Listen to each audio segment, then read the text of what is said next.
All right, welcome back to the Sixth and Seventh Man podcast. I'm your host Matt. As always, got my co-host Booba over here. Booba, how you doing?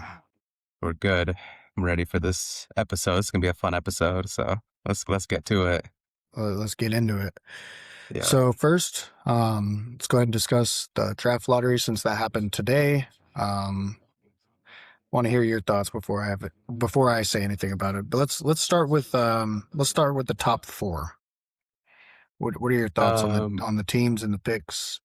yeah, I'm really excited. The Wizards is really cool. AD, Trey Young, um, Sar, Keyshawn George probably will start for them, and then whoever they decide to get. Um, I keep reading that in 2019 when AD was traded, the team that traded him got the number, or team that traded him away got the number one pick. Last year, he was traded to Dallas. They got the number one pick. And then now the Wizards traded for him and they got the number one pick. So, I mean, what a coincidence, I guess. But, For sure. um, It's kind of cool. I actually enjoyed watching him and Cooper Flag play together. It sucks that that guy can't stay healthy ever. And we couldn't yeah, see more of that because that was actually a cool duo. And I think it would have been fun with Kyrie, but obviously they gave up on that. But yeah, the Wizards, we've talked about this already. I kind of like their roster even before yeah. this, and now they're throwing in the number one pick. Whoever that may be, it seems that the top four, any of them could go number one, two, three, or four, just depending on the preferences. Obviously, AJ DeBance is the favorite, which he would slide right into that lineup, whether it's starting or off the bench. They got Trey Johnson last year, who's a knockdown shooter. He's still growing. He had a rough, kind of inconsistent rookie year, but him and Trey Young are going to be shooting a lot. You got the two bigs, and then they have decent wings too. Like you said, Keyshawn George is a really good player, and it looks like they're going to be adding another really high quality player. And then who knows what they do in free agency. But I do like that team. I do see them as a playoff team next year for sure, especially in the East. Yeah, it just comes down to Anthony Davis' health in order for that team to, I mean, the East is weak, but for them to, I think they could compete and for at least to get to an Eastern Conference Finals, but they got to stay healthy. Anthony Davis has to stay healthy. Yeah. Yeah. That being said, we'll move on to the number two team because Um, tanking has yeah, been a large discussion this year, and for sure. especially with the team who got the second pick, the Utah Jazz. Uh, I'm not, they're pulling starters in the fourth quarter. They're fouling at the end of games. They were just essentially throwing games, benching their players against bad teams and playing their players against good teams. I'm not a fan of the whole tanking thing, and they obviously just got rewarded for it. So I guess the teams that didn't tank, like Miami, but still didn't do anything, are just never going to get rewarded, and that has to change, and I'm sure it will this offseason.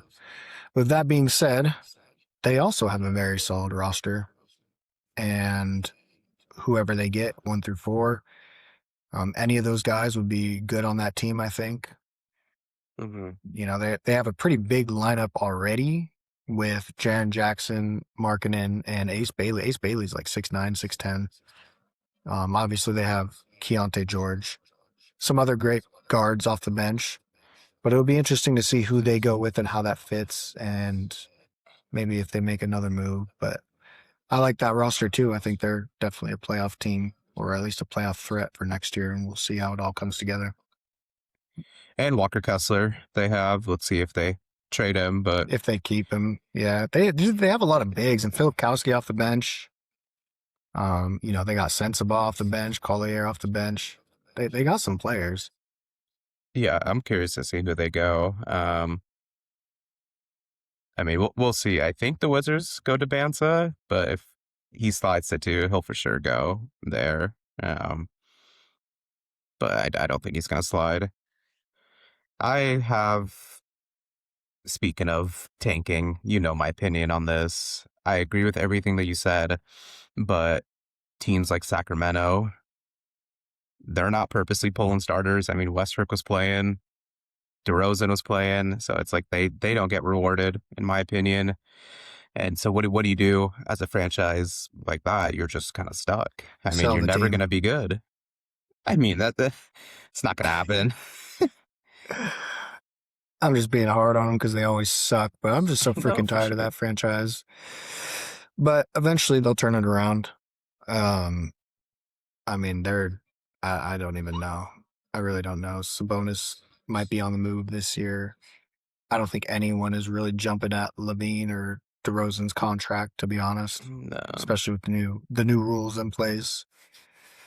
But yeah, they did get screwed. I think what they're number 7. Yeah, Also it's Brooklyn. horrible. Yeah, let's go. We'll get to them, but let's go down the list. Number 3, Memphis Grizzlies. They were awful this year. They traded Jaren Jackson. Also, Ja didn't play, which he never does, and when he did play, he was not great this year. Zach Edey was out. Cedric Howard had a decent rookie year, which was promising. They got a couple of young guys that at least will make decent role players. To add a top 3 pick is a step in the right direction. I think they're probably going to be moving on from Ja. At least that's word on the street.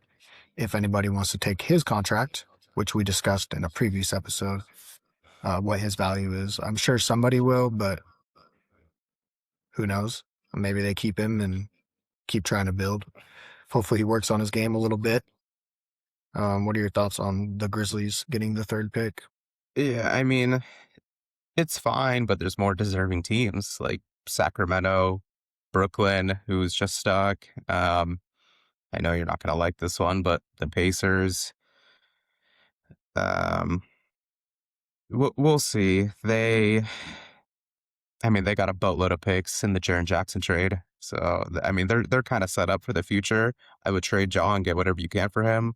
Hopefully, you can get more of a trade package than Trey Young got from the Hawks. But I think that's the word around that it's looking something similar to that, just due to his contract and he doesn't play and the off the court issues. So I What's wouldn't be interesting with surprised. this? What's interesting with this draft is in the top 10, there's a lot of guards, Yeah. smaller guards too. Not to say that's a bad thing. They're really talented, but you look at like the Wizards, that almost kind of rules them out, especially because they picked Trey Johnson last year. They got Trey Young and Trey Johnson. To get a 3rd guard, I mean, it's not a horrible thing, but I think a 3rd big would be nice in that rotation. Because like I said, they have decent wings, but Debance is actually a bigger player. He's like 6'9". He could play the 4, especially in the NBA. It'll be interesting to see how it goes. I'm curious to see where Boozer falls to. Um, it's going to be interesting. Yeah. I mean, I'm not going to put it past Memphis trading Jaw. They did it 10 years ago, maybe not 10 years ago, but whenever they had Mike Conley towards the end of his prime, they got rid of him and took Jaw, a point guard. So we'll see if they do the same thing again. I wouldn't be surprised if they did. Yeah, and we'll see. That brings us to the Chicago Bulls at 4. If anything, they deserve. I don't know that they fired their entire staff this year. They traded everybody. They were just done with everything. Wanted to start fresh. Now they get the number 4 pick. They're going to get a quality player. We'll see who it ends up being, but regardless, it's going to be a quality player. Unless they, I mean, you never know with these. Obviously, it could go. However, we've seen it time and time again. Guys don't pan out, especially Yeah. like number 1 picks in Atlanta. Those don't pan out for whatever reason. Um, but we'll see. Um, they have Buzelis, they have Josh Giddey. Other than that, they kind of got rid of everything. It's something to work with. At least they're starting fresh. New coach, new GM, new everything. So hopefully they Yeah. can get going in the right direction. I was going to say, other than when we started the show, other than the Wizards, who is looking promising, I like the Bulls a lot. I really wish they would have got the number 1 pick just because it's been so long since they've had a top pick. Going back to what Derrick Rose, I can't remember the last time they had like a top pick. Kobe White, I guess. I mean, Chicago's just a good sports town. They deserve a franchise player. It's a big sports city. So I'm excited about the Bulls. I want to see them. I want to see who they take. Hopefully, Boozer falls to them. He'd be perfect over there. Um, I mean, but man, if they would have got the number one pick, Debanza would have fit perfectly in Chicago. But we'll see. We'll see. Hopefully Boozer falls to them. If he doesn't, I'm not sure what they're gonna go. Just because, like you said, they have guards already in Giddy and Buzelis. Yeah, I think I don't know. It'll be interesting. I'm not sure. They've kind of been mediocre for a while ever since they picked up Levine and DeRozan and went that Yeah. route. They've just been playing bound essentially since making those moves. So it's good that they've moved on. We'll see. We'll see how it goes for them. Which brings us Yeah. to number 5, the Clippers, who robbed the Pacers of their top 4 protected pick and got lucky and got the 5th one, the best possible pick they could have gotten. And this is a huge break for them considering that their pick belonged to the Oklahoma City Thunder. What are your thoughts on the Clippers getting number 5? They got saved. The way that their franchise was looking with, didn't even make the first round this year, got bounced in the play-in. Who knows what Kawhi's going to do, whether he stays, whether he goes. I do like what they're doing a lot over there now. They got rid of Harden. Say what you want about Darius Garland, but he's young. They got Mathurin with so much potential over there.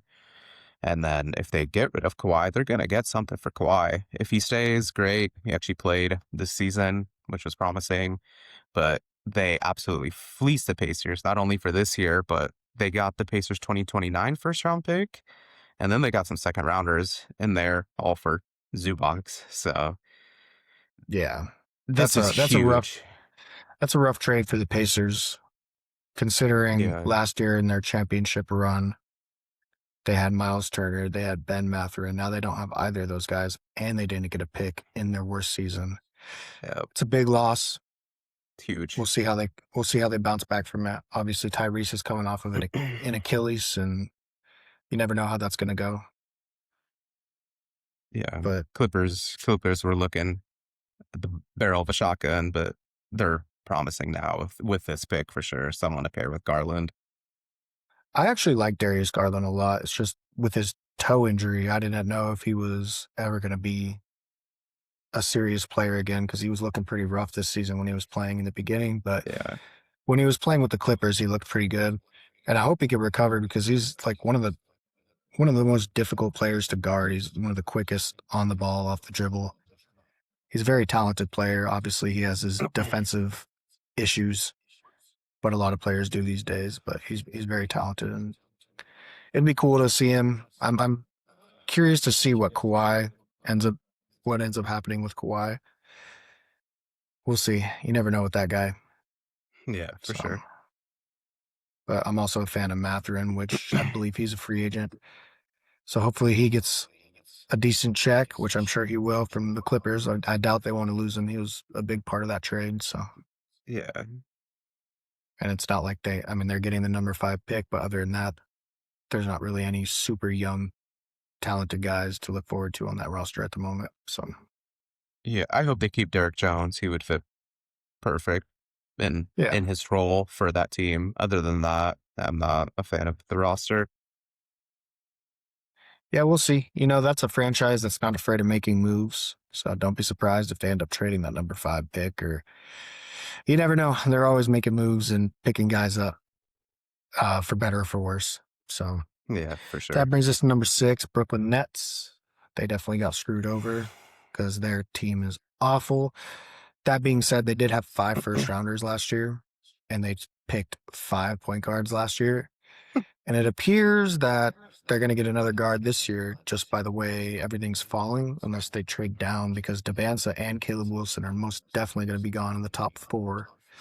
And then after those two, there's on the board at least, there's not another forward or just a tall guy in general until about pick 9 or 10. So we'll see what they end up doing. Maybe they'll just have all point guard roster, Michael Porter and Claxton. Yeah. We'll see. We'll see how it plays out with them. Yeah, they're screwed. I don't remember the last time Brooklyn had a top pick, like a top pick. And it just goes back to what I'm saying. It's what do you want a team like that to do? You know, we talk about the Jazz tanking, pulling their guys in the fourth quarter. They shouldn't be rewarded. A team like the Heat should be rewarded, but what is Brooklyn going to do? I mean, everything that they've done in the past has been through sign and trades, Kyrie, KD, even Darren Williams. So unless they make a splash in free agency, they're never getting like a top pick. And it sucks for them. I'm sure they'll trade Porter and get 3 first rounders for him, which will help in the future. But here we are, another year, another lower end lottery pick for them. Well, they do have money. That's the plus side. So they could go Yeah. out and get a free agent to either pair with Porter or you move on from Porter and keep going young and have all your Mhm. point guards compete for who's going to make the team. But a couple of those guys are not going to make the team, and we'll see. Year 2 is always different for the young guys. I think some guys Of come course. out looking way different or staying the same. So we'll see who makes a leap on that team and who they end up picking. They might end up picking Darius Acuff, and he might just go off as a rookie. You never know. They could just absolutely hit on this pick. That's if he's available. I don't think he's going past the top 5. We'll see. I mean, I don't see the Clippers picking him with Garland. Maybe, Why? Why not? and I don't think he's going in the top 4. He very well So could. we'll see. We'll see how it plays out. Yeah. Number 7, Sacramento Kings. We kind of touched on this a little bit already. I'm over that franchise. I don't really care to talk about them or what they have going on. Their roster's trash. The organization's trash. The trades they make are trash. I'm sure that Yeah. this pick will end up being trash. I mean, I don't have a whole lot to say about them until they do something worth talking about. I don't really have much to say about them. Yeah, I mean, there's really not much. You already touched on it earlier with DeRozan and Levine's contract. The only thing that they got other than this pick is Sabonis. Trade him, keep him. That's the only thing worth talking about with the Kings. Literally this pick and Sabonis. Other than that, they don't have much going for them. Yeah, I mean, you never know with their 2 rookies from last year. Was it Maxine Raynaud or whatever? He looks like he might be Yeah. decent, but again, you never know. And then Nick Clifford started to kick it up towards the end of the year. Who knows what that ends up being? Again, young players are you just never know. So we'll Yeah. see. They could be promising. Who knows? Mhm. Who knows who they get with this pick? Maybe promising in the East. Yeah, the Not in the West, it's West. tough out there. It's tough out there, especially with I mean, Utah's going to be contending next year. The Grizzlies are probably going to suck again. The West, there's just a lot of good teams. It's a lot of good teams. So, all right, moving on. Atlanta Hawks, number 8. It's a solid pick for them, and you know this is from the Derek Queen trade from last year. This is actually the Pelicans pick. They'll probably end up getting a point guard, which is really the position they need on their team. Maybe like a Michael Brown or somebody. Kingston Flemings, maybe. We'll see, but they'll probably end up with a guard, which is their biggest need on the team, seeing as how CJ was the only one handling the ball in crunch time in the playoffs. And Jalen Johnson, we see the potential there, but he's still got some growing to do. And he had a hell of a year, but in the playoffs, his weaknesses were exposed for sure. So, but he's going to come back better. I have no doubt about it. He's a good player. Yeah, Atlanta was definitely wishing this pick was higher due to how Yeah. crappy the Pelicans were. Yeah. With that being said, it's kind of a free pick for the Hawks for sure. I mean, I think they go with who's ever best available. They could use, I mean, for sure, use a point guard, especially with CJ on an expiring contract. If they don't go guard, honestly, they could use another big. I'm not sold on Okongwu. I mean, he's solid for sure, but you need a presence down there, like a solid force to anchor that defense. So I think they go best available there. Yep. And I'm just going to run through these last few. Dallas Mavericks, they have a need at the guard position, depending on what they do with Kyrie. Obviously, they have Cooper Flag. We'll see what they end up doing. I think Klay Thompson might have a player option this year as well. We'll see what he does. I don't know. We'll see what goes on with that team. Number 10, Milwaukee Bucks. Number 11, Golden State Warriors. 12, OKC. 13, Miami. And 14, Charlotte Hornets. Out of Yeah. those picks, who do you think got screwed the hardest? I mean, we talk about this being a deep draft, so we'll see. But I would say the Bucks and the Warriors, for at least the Warriors, for what they're trying to do. Like, they're still trying to compete with Steph. I mean, as long as you have Steph, you're giving yourself hope on competing. This, I mean, they're definitely looking for something higher. This does absolutely Yeah. nothing for Milwaukee. I mean, Giannis is the only thing going for them over there. He's gonna get traded, I would assume so. But I would say who got screwed the hardest there. I would say the Mavericks or Warriors, honestly. Yeah. I could see the Warriors trading this pick Yeah, because they just signed Steve Kerr to his extension. It appears that Steph is going to make one more run. Um, Not sure if that's going to be with Jimmy Butler or what his recovery timeline is looking like, but it appears that they want to make one more run. So I don't really see this pick having a whole lot of value in that run unless they just have their eyes locked on a player. We'll see. Steve Kerr doesn't like the young guys that much either. Yeah, this Yeah. is true. And OKC with number 12. Keep in mind they picked Casey Wallace with number 12. They picked Jalen Williams with number 12. So knowing Sam Presti, they might get a quality player, but he's also had some misses over the years.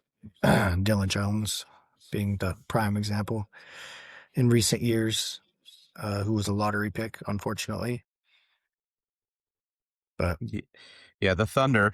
I'll touch on the Thunder really quick. They could do a lot. They're definitely gonna have to pay some guys this year, so I'm sure they can get rid of people.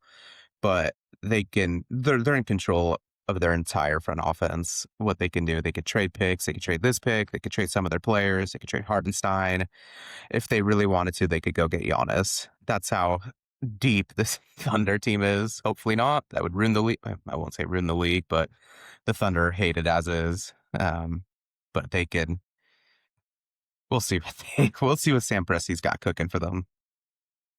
yeah, and also with the emergence of AJ Mitchell this entire season, curious to see what they do going forward because Aaron Wiggins, a guy who had like 25 in the finals game last year, is out of the rotation. Yep. That's how good AJ Mitchell's been. That's how good Jared McCain's been. That's how good everyone's been. And it's not like Aaron Wiggins is a bad player. He was averaging like 13 a game this season when Jalen Williams was out early in the year and they were like 24-1. He's a quality Mhm. player and a lot of teams would love to have him. It's just a deep team. Yeah. And unfortunately, some guys are going to lose some minutes. But I'll touch on them in their off season when the time comes. There's a lot to discuss as far as that goes. But anyway, move on to playoffs, which are still ongoing. Today, the Knicks absolutely annihilated the Sixers. I think they hit 25 threes, 18 in the first half. They completed their sweep. They've now won 7 straight, I believe. They're Yep. rolling. Cat is running the offense a little bit. They're looking like a serious team, looking like they're probably going to come out of the East, especially not having OG in the lineup the last 2 games. Still 0 issues going to Philly, winning both games. Shout out to them. What are your thoughts on that series? I definitely thought it would have been better than what it was. I Yeah. mean, there was a couple close games. Game 2 in New York, Game 3 in Philly were close. I think I had the Knicks winning in 6 when we made our predictions. I know they have the potential to play how they did. It's just a matter of them doing, and over the years, New York hasn't been able to play like this every single game. If I known I was going to get this kind of New York, yeah, I would have said a sweep maybe in 5. I just, I mean, you watched the series. It looked like it was going to be a good matchup going into it. I don't think it was due to Embiid being in that pick and roll. I mean, Jalen Brunson, the second he got Embiid on him, Embiid just he couldn't step up on him, because if he did, he was just going to get blown by. Same with everyone else on the Knicks. The Knicks are a much deeper team than the Sixers. No bench scoring at all from Philly. That absolutely hurts them. And then Embiid's not. I mean, this is the healthiest he's ever been, but he's he can't hang going up and down the court against this Knicks team. So I expect the Knicks to go to the finals, no matter who they play in the next round. But very, very impressed with the Knicks for sure. I know they can play this way, but for them to do it 7 straight games, like you said, very impressed. Bridges had a great series coming off a horrible, horrible series. He played well. So, and then yeah, I love how they're running the offense through Towns. That's pretty big. Yeah, I think they're a serious contender to come out of the East. Game 4 for the Pistons and Cavs tomorrow. That's a very big game for both of those teams. Obviously, if the Pistons go up 3-1 to go back home for Game 5, it's huge, and the Cavs are looking to avoid that, tie it up at two games apiece. We'll see how that ends up going. It's been an interesting series. You know, James Harden has been abysmal other than the end of Game 3, where he essentially took over and hit like 3 or 4 clutch shots in a row. Other than that, I've been completely disappointed with him, including Game 3. His defense is non-existent. He may as well just be invisible out there. He's not really doing a whole lot on defense. Offensively, he's a little loose with the ball, making some stupid mistakes that you don't normally see him make, but also making some really good plays. Just part of the James Harden experience. It appears that he's like the only guy on the floor giving like 70% effort when everyone else is going crazy out there. He's just kind of trotting around. That's just my observation. But he's been pretty frustrating to watch. Luckily, he turned up at the end of Game 3 and got him a win, because that was a close game as well. And Cade, with the 3 back-to-back turnovers in the last 2 minutes, didn't help either.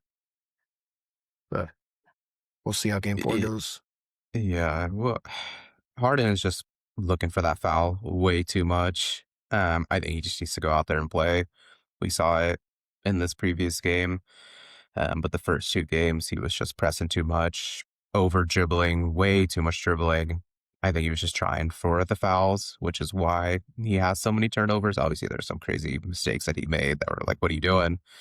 But Detroit is playing really good defense. It is just hard for the Cavs to score as much as they'd like. Honestly, the defense is just insane, in my opinion, for Detroit. And I think that's just given Cleveland a lot of trouble. Like, you see Donovan Mitchell settling for a lot of jump shots, probably tired. He's tired of trying to drive and get to the hoop, so he's just settling for a lot more. They definitely should get Mobley involved more, especially if he doesn't have Jalen Duren. Tobias is a solid defender, but Mobley should be able to exploit that, at least on the offensive end. And then their bench is solid. I feel like it's every game they're getting something new from whatever role player, whether it's Shooter, Sam Merrill, or Strus, something different. So that's a plus. But I think this is a must win for the Cavs, because if you go down 3-1 to Detroit, good luck playing Detroit at home against that defense. For sure. Yeah, definitely a must win. Yeah. Their bench has been huge, especially Shooter. I know Detroit really misses him right now, because when Cade goes to the bench, there's not a whole lot going on for them offensively. And it's pretty sad, because Shooter played a major role last year for them, and he'd be really nice on that team now. think they were hoping to get something out of Karis LeVert. He has not been the answer. No. Thankfully, Tobias Harris has been a reliable scorer in the playoffs. If it wasn't for him, they would be screwed. Jalen Yeah, for Duren, sure. he's been better in this Cavs series, but still not what we expected him to be. That being said, he's 22, I believe. Still got a long way to go. Don't want to be too hard on him, but you're supposed to be an all-star and you're the number one seed. So we had high expectations for you. I've liked what I've seen from Asar Thompson. Obviously, offensively, he has his deficiencies, but he's the most impactful player on the floor defensively. He's just everywhere all the time. He's just wherever the ball is, he somehow finds a way to get to it. And offensively, he's actually surprised me as a playmaker. Some of the passes he's making, just instant like looks and Yeah, things that are pretty advanced for a player at his position, especially someone who's really not given the ball that often. So it's been a welcoming sight. I'm excited to see what the type of player he becomes because he's already a really good player. yeah, he's everywhere on defense. I've never seen James Harden struggle so much. Yeah. Yep. Anything else you got on this series? No. My brother's going to game 4. He has pretty good seats, so I'll send you some pictures. Yeah, Cavs fan. Hopefully they don't disappoint him. But dude, I don't know, man. I guess when we were picking, this is the one I hesitated about. I picked the Cavs, but I didn't want to pick the dang Cavs.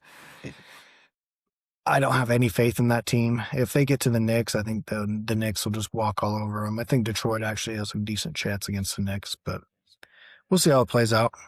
Cade Yep. needs to be a little bit smarter with the ball, especially down the stretch. He probably cost them the game last game, just being loose with the ball. So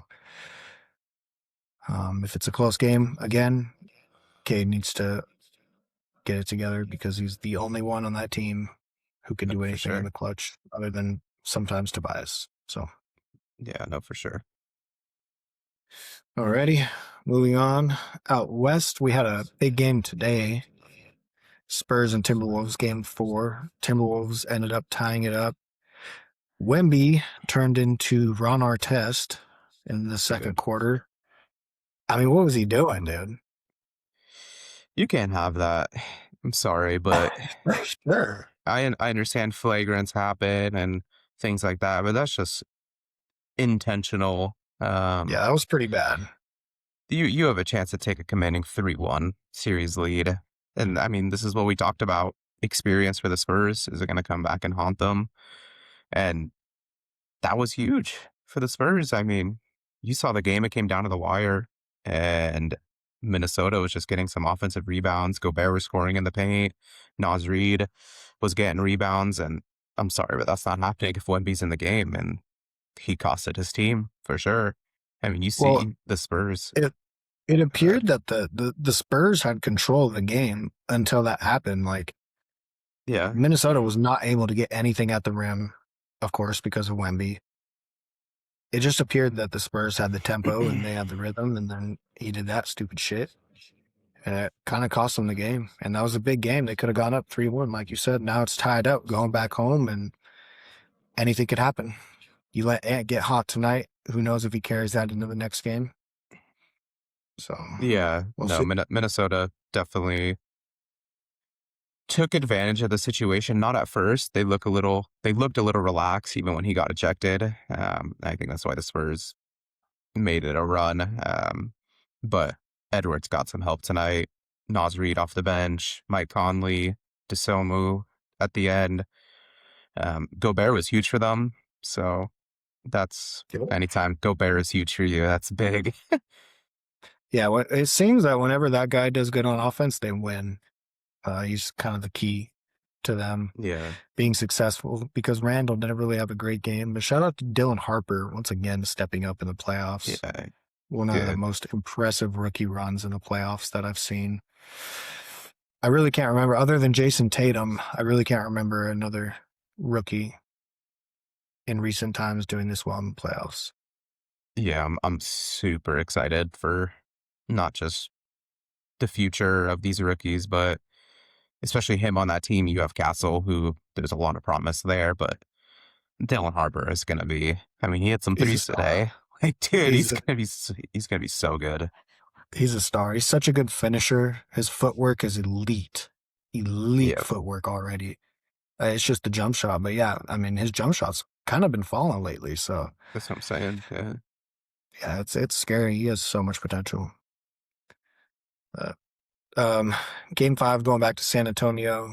I don't Spurs. think Wemby will get suspended for it. Probably get a pretty big fine. Yeah, Uh, yeah, he needs to be careful with that for sure. It's a big game. The Spurs better freaking win that game. I mean, yeah, they'll They be all better right. win. Yeah. Yeah. Anything else you got on that series? Anything you've noticed or anything you're looking at? Yeah, I mean Edwards isn't 100%. You can see that for Yeah. sure. But yeah, he got hot tonight. But this, it's not a must win for either team, but it's more of a you need this win if you're the San Antonio Spurs more than Minnesota. You need this win. Yeah, for sure. They're a young team, and it'll be pretty hard for them if they go down 3-2 going back to Minnesota. Minnesota's a tough team, man. And yeah, the Scrappy. Spurs wouldn't be really messed up tonight, but Yeah, for they need to sure. take advantage in this next game. And I think they will. They're a really good team. I think they're probably going to end up winning this series. It might go 7. Who knows? I'm not counting Minnesota out because they're such a good team, but I just feel like the Spurs have been in such control of this series, even the 2 games that they've lost. Game 1 when they yeah, lost, I just felt like they messed around in that game. They made it really close at the end, but I just felt like they were messing around. Game 2, they blew out the Timberwolves. Game 3, they beat them. It was just yeah. I don't know. This very easily being 3-1, but it's 2-2. So I'm not too worried Well, for the Spurs. and with Ant not being 100%, that definitely Oh changes yeah, for sure. the series. But yeah, it's crazy that it's 2-2 even with him not at Yeah. 100%, and they're still missing Dante. Let's not forget. So shout out to them. Which Yeah. brings us to our teams, which unfortunately for you, no Luca. We kind of expected this to happen. It's been Yeah. pretty ugly, especially the last game. You know, with game 2, there was all the talk about the refs, this and that. There were some bad calls in that game for sure, both ways. Game 3, it was definitely much better officiated. You could almost say the Lakers got away with a lot of stuff, but didn't matter at the end because the Thunder just took off in the second half once again. A big game from AJ Mitchell. I think he had 24 and 10, no turnovers. He kind of showed out and showed the world what he's capable of, which me having watched the team all year and watching him last year, you could see this coming. That is a very big game for a second year guy that came out of the second round in the playoffs. And they're doing all this without their second best player, arguably, with Jalen Williams sitting on the bench with a hamstring injury. It's impressive. And I think they're probably going to end up sweeping tomorrow night, just from the looks of the series. Yeah. I'm gonna give JJ Redick his flowers. We talk about not only in basketball but football, like who are these coaches? You got Sean McVay, you got Mike Vrabel, you got all these guys, the Minnesota head coach that are just what they can do for their team and elevate their teams. And then take that even in basketball. Steve Kerr, how he elevated the Warriors, the Blazers coach this year, all these coaches. I think JJ Redick is awesome for us. I don't think he gets talked about enough. He's drawn a really good game plan in this series. He's shut down Gilgeous, honestly, which is very hard to do. And I mean, we've had the lead coming out of halftime in 2 straight games. Game 1, we were right there in it, but we've just been getting blown out in the second half due to turnovers, due to lack of scoring on our end. We just don't have the guys to keep up with you guys. And that's just showing along with the turnovers is absolutely killing us. I'm not disappointed. There's not much we can do. The fact that we're in these games at halftime is promising, gives you some hope. And then, I don't know, this Thunder team reminds me of the Warriors team in their prime, how they could just flip a switch in that third quarter and all of a sudden go on a 30-5 run. And next thing you know, it's a 5-point game to a 30-point game, just like that. Yeah, you can't turn the ball over against the Thunder. You see what happens, and then everyone is just hitting shots on us. McCain can't miss. H.A. Mitchell was huge for you guys. And then I also like what you guys are doing with the two bigs. They start the first and third quarters together, but Hartenstein gets pulled pretty quick. But he comes in when Shet comes out, and then it's you don't see that in today's game where you're running two bigs like that. But they do it really well. Both those guys are huge. Hartenstein's been a monster for you guys. So I mean, it's frustrating because our game plan is there. You can see what JJ Redick is drawing up, and we're getting big contributions out of guys from, Smart, Luke Kennard, Rui's playing out of his mind. LeBron's doing what he can do. Reeves, other than defense, is doing what he can do, but it's just not enough. Yeah, JJ has done a good job keeping Shea out of rhythm. Even like when he's not double teaming him and blitzing him, you could see Shea is like almost anticipating, like waiting for someone to run up, and it's kind of throwing his rhythm off. He had an off shooting night once again, even though he had over 20 points.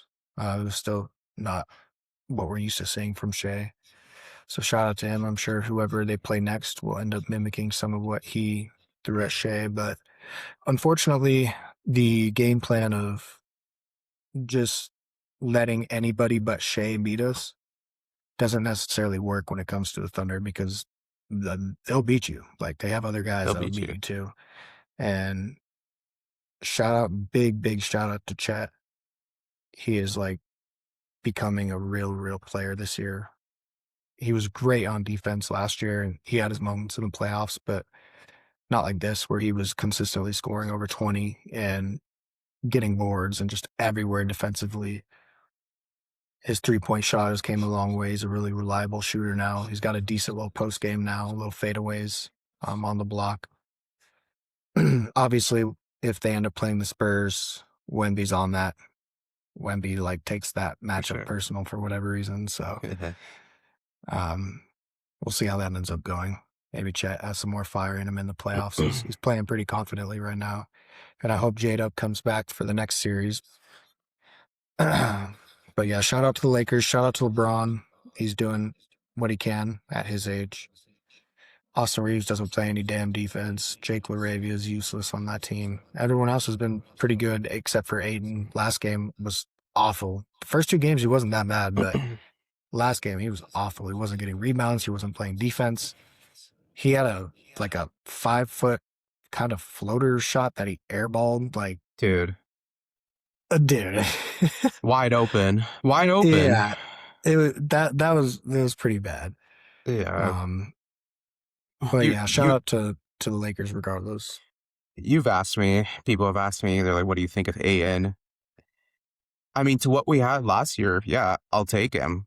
Way, I mean, he's way bigger for us than what we had last year, but gosh, he annoys me. I don't care for him. I don't. We're not going to re-sign him. Same with Jackson Hayes. No. I don't. I mean, if Aiden played with the motor that Jackson Hayes had, he'd be way better. Just Jackson Hayes doesn't have the skills that Aiden has, so he can't do that. But yeah, I'll touch on Chet a little bit. He's not settling for jump shots at all. You said his 3-point percentage is a lot better, but he's not settling. A lot of his buckets have been in that mid-range, and he's just posted up and doing whatever he wants out of that. And he's making really good passes out of that too. Yep. It's cool to see him and Hartenstein kind of lob it to each other and work. Like, one of them, that's what I'm saying, is like one of them starts on like the free throw line and the other one's in the dunker, and they kind of pin down the defense and just create opportunities together and collapse the defense. And they also have the kick out options, but two really smart, talented bigs in their own ways. Hartenstein can't shoot, but he has a little floater. Not Yeah, really for much of sure. a post up player, but very good on the glass and definitely a lob threat and an incredible passer as a center. Yeah. Yeah. Yeah, Their passing reminds me of, I'm not going to say their games, but their passing to one another reminds me of Gasol and Bynum, how they were able to feed off of each other. Or, I mean, Gasol and Lamar Odom at the very least. Um, it's just super rare to see in today's game. You have two bigs starting, and not only are they starting, they're getting big minutes together still. I know I mentioned one yeah, of them will come off, but both of them are playing together, which is it's kind of cool to see. Just because you don't really see that anymore. for sure. It'll be interesting to see first off who advances and if it is the Spurs, which I'm I gonna don't think guess it so. is, but you never know. It's For gonna be them. it's gonna be interesting. Yeah, no, I don't. I think tonight just showed everyone the experience, and this will not haunt them, but if they do get matched up against the Thunder, you see the Thunder that they don't play around. They're Yeah. they're no joke. Well, and they haven't lost a playoff game yet, which they've had Whatever. easier Yeah. matchups, obviously, considering they're the number one seed. That's the benefit you get, but still, to not drop one game out of seven, No, for most sure. even the elite teams have a bad game. You know what I mean? So it's impressive. Hopefully, they can pull off a sweep, get J Dub some rest to where he can be healthy for the conference finals because I have a feeling they're going to need him. Yeah, they're just so deep. I say what you want about the Thunder. They annoy me with the stuff with the refs, but put that aside, it's impressive. It really is. All those guys. I mean, AJ Mitchell was a second round pick, and look how he's playing. I mean, I know we have all these second round guys in the league that, given the opportunity, they blow up. But like you said, Aaron Wiggins isn't even seeing the floor, and he'd be the first or second guy off the Lakers bench if he was with us. For sure. He'd be a six man on a lot of teams. Like I'm sure Detroit would love to have an Aaron Wiggins coming off the bench right now, For sure. For sure. as well as many other teams. And I'm sure he will be coming off of another bench next year, given the salary Yeah, cap situation. for sure. Unfortunately, they're going to lose some guys, but it is what it is. It keeps the league balanced, I suppose, because they're freaking stacked. It's okay. They got 40 more first round picks. Yep, they got another lottery pick this year. Um, I think they got a couple more next year. So Yeah, yeah. anyway, anything else you want to add? We're only at like 50 minutes, but I think we Yeah. covered pretty Yeah, much no, everything. we covered it all. Cool. Well, thank you for whoever's watching. Appreciate your time. Peace. Bye.